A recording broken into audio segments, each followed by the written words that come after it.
To je dvorec Štatenberg, ki se nahaja v bližini Makol na obrobju Halos. Današnji dvorec je naslednik starega gradu Štatenberg iz 13. stoletja, ki je stal na strmem hribu južno od Makol. V drugi polovici 17. stoletja so stari grad imeli v lasti Atemsi, ki so se takrat odločili, da se iz strmega hriba preselijo dol v dolino in so si tam postavili nov baročni dvorec. Grof Ignacij Marija Atems naj bi že leta 1690 dal postaviti dvorec za svojo poletno rezidenco, končali pa bi ga naj med leti 1720 in 1740.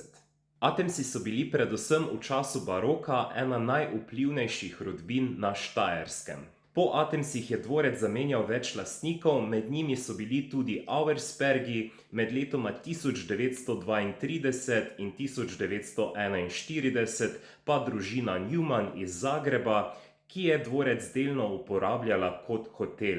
Po drugi svetovni vojni je dvorec bil nacionaliziran in nova oblast ga je še naprej uporabljala kot hotel, čeprav nekaj časa vmes ni obratoval. Sedanja lastnica dvorca pa je družba oziroma podjetje Impol iz Slovenske Bistrice.